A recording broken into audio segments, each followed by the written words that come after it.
In Chapter 5 of Phantoms in the Brain by Dr. V.S. Ramachandran, he discusses patients with vision loss who also experience visual hallucinations. Unlike patients with schizophrenia or similar disorders, those with Charles-Bonnet syndrome are perfectly aware that what they're seeing is a hallucination or a figment of their imagination. It was long believed that vision is the result of bottom-up processing. The retina sends information about a stimulus to the thalamus and primary visual cortex, then on from there to other cortical areas for higher-level processing and interpretation.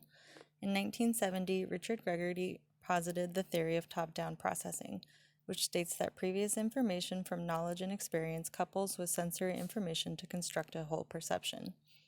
Ramachandran hypothesized that similar to how the brain fills in our natural blind spot with sensory information, the hallucinations are a result of the brain's attempt to fill in conceptual information using top-down processing. Information from the primary visual cortex is sent to visual association areas through two main pathways known as the dorsal and ventral streams. The dorsal stream is found in the parietal lobes and is involved with movement, depth, and spatial relationships. This is also known as the where or the how stream. The ventral pathway is found into the temporal lobes and deals with things like shapes, details, size, and object recognition. This is also called the what pathway.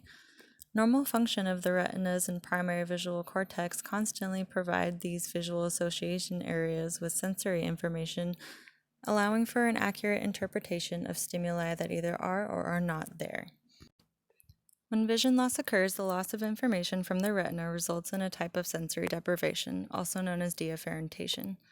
Similar to how neurons associated with the hand will begin to respond to stimulation of the face once the hand is removed, deafferented neurons associated with the damaged part of the retina will begin to shift their receptive fields to undamaged portions. When the intact part of the retina is stimulated, more neurons fire in response than before the vision loss occurred, leading to hyperexcitability across cell populations. A 2018 study on patients with macular degeneration and Charles-Bonnet syndrome found a positive correlation between hyperexcitability in the primary and secondary visual cortices with hallucinations. A different study from 2009 showed that patients with vision loss and hallucinations had higher glucose metabolism in visual association areas than patients that had never experienced hallucinations, particularly in Brodmann's area 37 located in the temporal lobe. The study shows that hyperexcitability in area V1 and V2 and preserved functioning in the visual association cortices allows for endogenous activation of the visual system, therefore giving rise to hallucinations. 10 years later, a study examining the functional connectivity of patients with Charles-Bonnet syndrome found similar results.